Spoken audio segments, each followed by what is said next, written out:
Mi cuenta dientes, qué gusto que ustedes sigan en sintonía en @junto a Vero. ¿Sabes qué? Hoy vamos a tener una terapia virtual.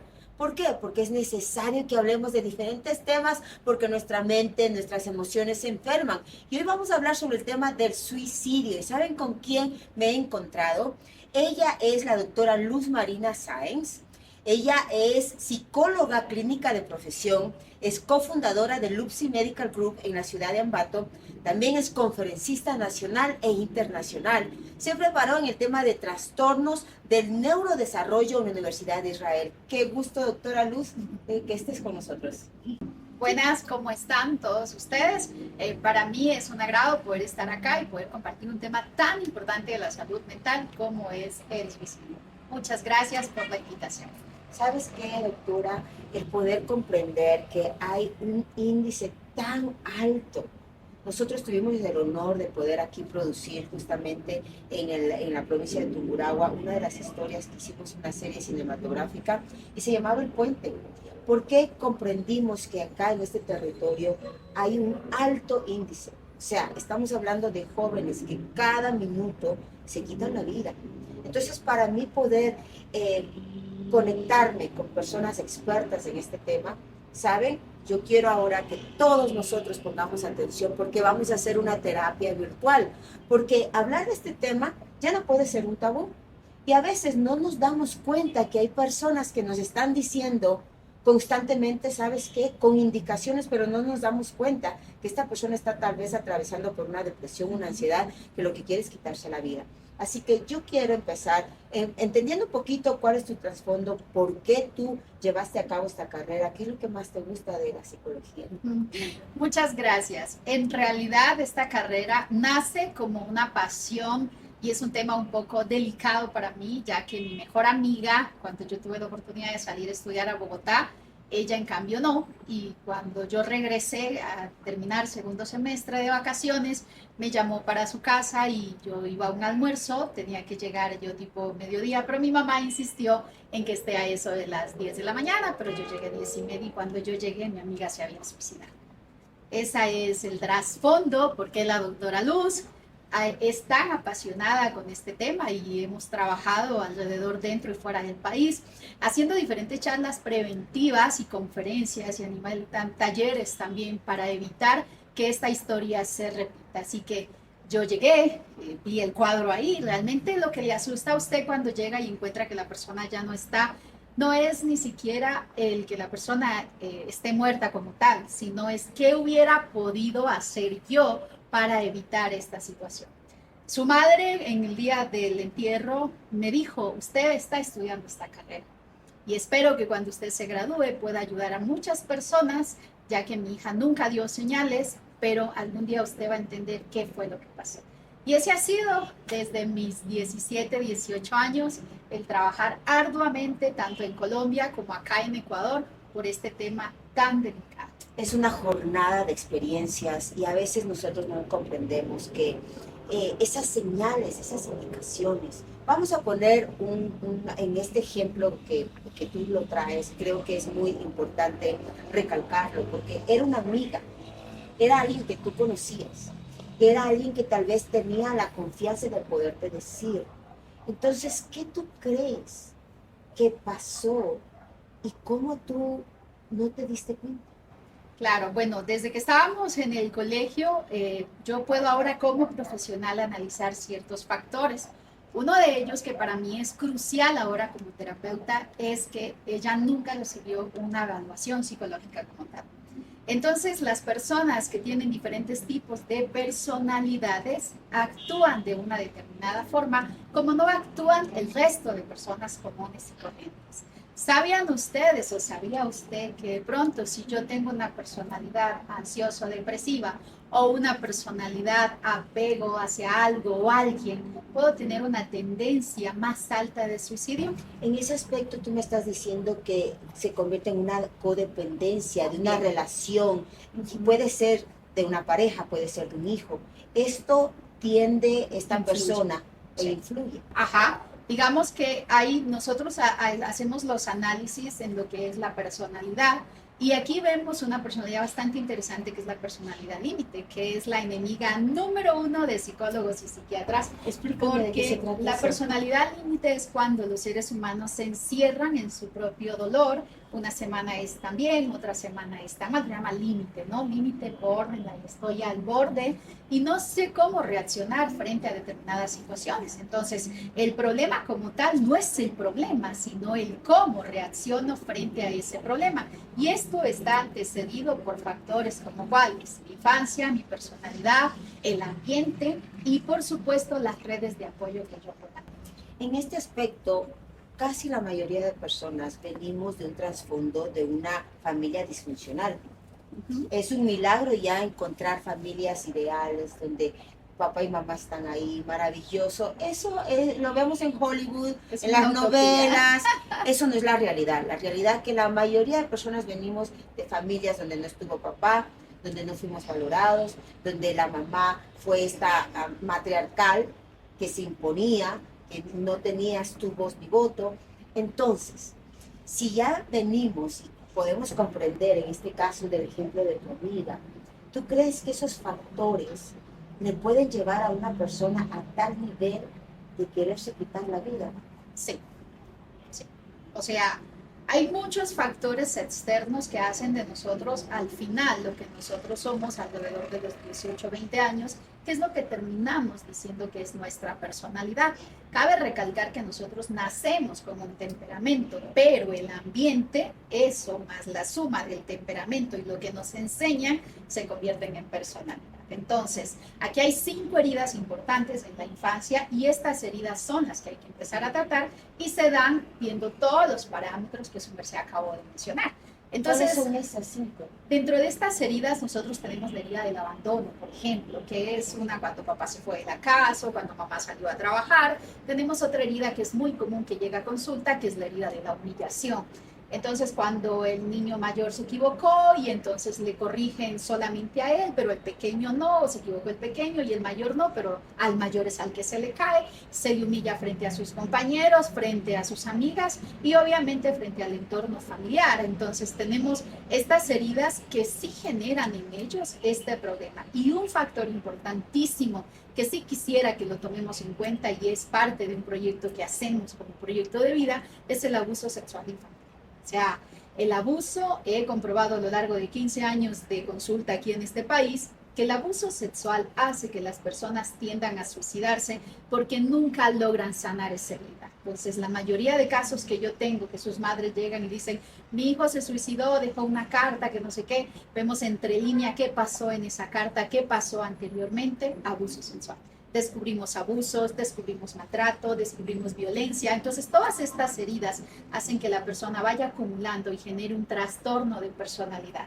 Y este trastorno de personalidad, por ende, hace que tengamos muchas dificultades para poder interpretar. Entonces, yo siempre, hablando de terapia, yo utilizo la terapia cognitiva conductual, el modelo ABC, en donde yo siempre les digo, A es el problema, estar vivo es un problema, todo el tiempo tenemos que enfrentar problemas, pero B es la clave. B, dice este modelo cognitivo-conductual, que son los lentes y el código de interpretación que yo me pongo para poder enfrentar un problema. Y por ende viene C, que es la consecuencia.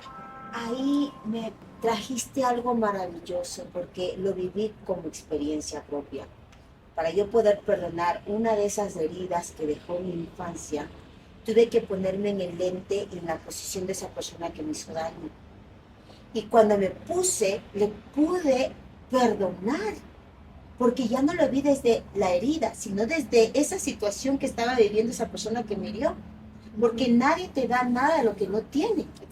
Entonces, qué importante para este proceso de sanidad fue el yo poder darme cuenta que también yo cometo errores, que yo también pude haber cometido esos errores con mis hijos y que algún rato yo hubiese querido esa misericordia, porque en mi ignorancia yo pude haber procedido mal, como lo hicieron conmigo.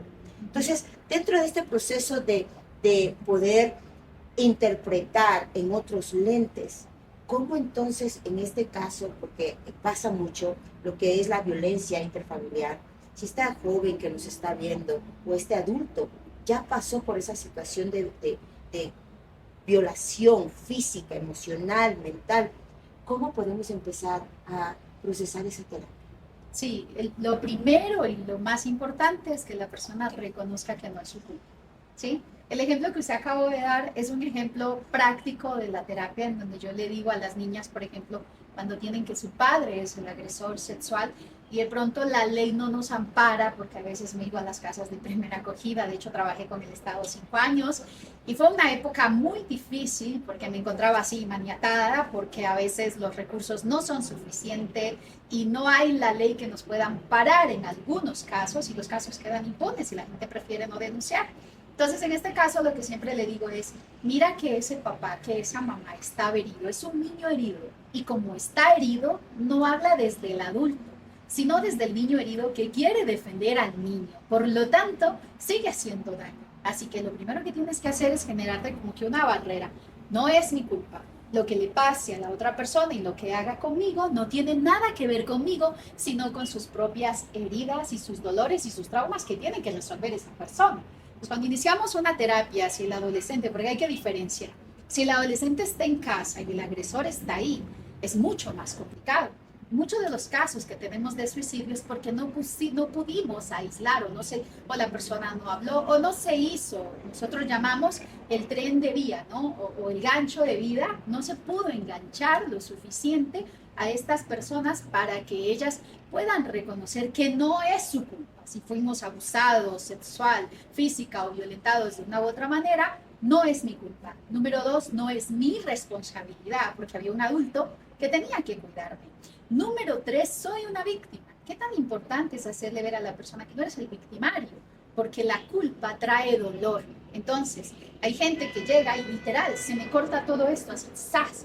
¡Zas! Como cuando vemos el tocino para hacer los huevos, así literal, y se ponen papel higiénico, o se cortan todo esto, y es cuando el dolor físico y emocional es tan grande, necesito tener otro dolor que reemplace. Entonces, por eso es que las personas tienden a lastimarse. O sea, es importante reconocer y ayudarles a que se encuentren a sí mismos. Porque cuando una persona entiende que estoy herido, que estoy vulnerado, no para victimizarme todo el tiempo, sino para reconocer que tengo un problema y que necesito cambiar mi óptica, y eso se llaman distorsiones cognitivas. En ese aspecto muchas veces llega el temor de abrirse, porque si yo le digo a mami, debo enfrentar a mi papá que me está violando, ¿qué va a pasar? Va a haber un divorcio y me voy a sentir más culpable. Y así un sinnúmero de pensamientos que llegan, y llegamos al momento de hacer un silencio. Y ese silencio le consume a la persona hasta llegar a herirse a tal punto de... Es más fuerte el dolor del corazón y de las emociones que el de la parte física. Sí. Entonces, en ese aspecto, ¿cómo les podemos recomendar y aconsejar? ¿Qué deben hacer si están en esa decisión tan crucial? Porque saben que al hablar va a haber consecuencias. Ajá, sí. Lo primero que, de hecho, estos casos ya los tuve yo cuando trabajaba en la parte pública. Entonces, lo que hacíamos era generar una red de apoyo, una ruta donde la persona pudiera estar aparentemente segura, sin que sus padres, o sea, lo primero es denunciar. Pero ¿qué pasa cuando la ley no contempla eso y nadie más va a hacer nada? Entonces nosotros armamos rutas, y las rutas en este caso, lo primero es que la persona que está viviendo eso sepa que no está sola, primero, que hay alguien, ya sea profesor, si no es dentro de casa, ya sea un profesor, ya sea en el TC, ya sea algún grupo, periódico, no sé, alguien le puede ayudar, siempre hay alguien. Pero cuando estamos así pensamos que no. Entonces lo primero es, de pronto tuve un caso en donde había una tía. Entonces la niña me comentó y me dijo, pero no quiero, ok, perfecto. Entonces esta tía fue la que vino a consulta y le expliqué a ella y le dije, mire, pero estamos en esto y la niña no quiere hacer tales y tales cosas. Entonces la tía retira a la niña con la excusa de que ella le va a llevar a la terapia porque ellos eran de escasos recursos. A los meses le dijimos a la madre y ella continuó con el padre. Fue la tía la que hace la denuncia y creo que hasta ahora eso está en investigación, pero la tía asumió la responsabilidad de la niña. Se acabaron los cortes, se acabaron todas estas situaciones. Siempre hay alguien, ya sea un tío, primo, alguien. O sea, yo le digo a mis pacientes, no estás solo. Siempre va a haber alguien que te va a creer, va a haber un teléfono 24/7, alguien va a escucharte, pero quizás de que ese alguien tome la ruta para denunciar, Ahí es donde está el problema en muchos casos, pero no quiere decir que esto no se denuncie. Yo tuve un caso aquí que era muy fuerte y la persona se escapó a Chile. Y este caso lo llevamos con una psicóloga de una institución. Ella se dio cuenta de que algo no andaba bien, trajo a la niña, después avisamos a la madre de que algo estaba pasando. Fue un caos, esta persona me llamó a amenazar, bueno, en fin, tantas cosas que sabemos que sí suceden, pero con el paso del tiempo, esta persona a los 2 años lo encontraron, lo trajeron y ahorita está pagando 25 años en cárcel. Y en este caso es muy importante puntualizar que, como quiera, ya son consecuencias que hay que pasar. Es decir, el silencio es una consecuencia que puede traer Sí. a este individuo, a esta persona, al suicidio. Pero también tenemos que comprender que si no exponemos esta persona que está violando a su alrededor, puede ser una secuencia, una secuela de situaciones que continuamente están pasando. Hoy es tal vez su sobrina, después va a ser su prima, etcétera. Entonces, ¿cómo podemos hacer una pausa y poderles entrar en la conciencia de comprender que es necesario hablarlo? Es necesario hablarlo en ambientes y con personas que te pueden ayudar. Dicho por la doctora, hay ayuda en cualquier lugar que tú puedas. Mira, si tú no quieres porque tu ciudad, tu gente se va a enterar, llama internacionalmente, pero es necesario que podamos tomar esta atención. Ahora, yo quiero comprender cómo yo me puedo dar cuenta si alguien, algún familiar, alguna amistad está pasando por esta crisis mental donde dice quiero quitarme la vida. Sí, hay indicadores. Para mí, el primero y el más importante es la mirada. Sí, los ojos son la ventana del alma. Entonces, cuando las personas están en una etapa que nosotros le llamamos idílica, es decir, en esa etapa fantasiosa que ya me quiero ir, uno ve el brillo de sus ojos se vuelve gris. El primer paso que les enseño a los papás es mírenle a los ojos. Entonces la persona es evasiva, anda aislada, anda ida, no logra empatar y hacer una empatía a través de sus ojos, no lo logra hacer. Entonces la mirada. Número 2, hay personas que los últimos días, esto es para los últimos días, arreglan todo. Se despiden de todo el mundo, pagan todas sus deudas, van y piden perdón, van y hacen esto, hacen compras, si viven solos se arreglan la casa, porque quieren que todo esté aparentemente perfecto, porque para ellos el suicidio es esa perfección, ¿no? Ese es la vía de escape, son sus lentes en ese momento para aparentemente solucionar el problema. 3, son personas que mandan mensajes. O sea, aquí hay un mito muy importante, que la gente dice, el que se suicida no dice que se va a suicidar. Mentira, es un mito. El que se suicida, escuchen esta estadística, por cada suicidio consumado hay de 20 a 30 intentos. A veces es la misma persona que ya se lanza. Tenemos aquí el caso en Ambato. No sé si ustedes recuerdan, hace algunos años, 5 jóvenes le ayudaron a su amigo porque su amigo se bajó del carro y se iba a lanzar del puente. Y ellos lo ayudaron. No sé si de pronto alguien recuerda la historia. Y los muchachos estuvieron con él, hicieron la contención emocional, lo llevaron a su casa y a la hora se pegó un disparo. E igual se mató. Entonces no era ni el primero ni el segundo intento. Ya la persona lo había intentado antes. A veces lo habla indirectamente. A veces dice, no, esta vida es un desastre, todo me aburre, todo esto, todo el otro. Se encierra, no quiere salir, o si era una persona que de pronto hablaba demasiado, ya no habla, o si es una persona que no habla, ahora habla mucho, se quiere relacionar. O sea, hay patrones conductuales fuertes que la persona cambia automáticamente porque la persona está dando indicadores de que algo le está pasando.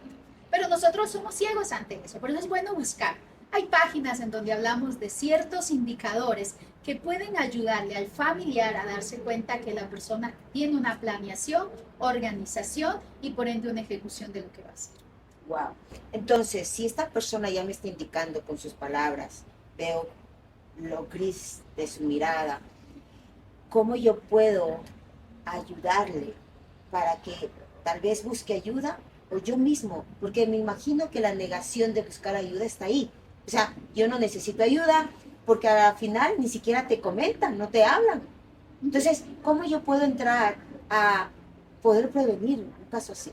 Sí, lo primero y la técnica que es mi favorita en estos casos se llama validación de conducta o de emociones. Esta técnica es parte de la terapia de tercera generación, Mindful Life, en donde dice, te entiendo. Por ejemplo, si yo le veo que está aislado, una llamada, de pronto ir y conversar y decirle, mira, ¿qué te pasa? Yo estoy aquí. Y la validación también quiere decir en donde yo puedo coger una historia de mi pasado, si soy su amiga, su mamá, su hermano, y demostrarle que a mí también me pasó algo parecido. Y no la típica historia, es que yo sí salí, es que yo sí pude, no, sino como que esa historia de que también me dolió. Sé que estás muy triste y también me sentí derrumbado, derrumbada como tú estás ahora. ¿Qué te gustaría que yo haga por ti? O sea, como que lograr hacer esa empatía validando su emoción.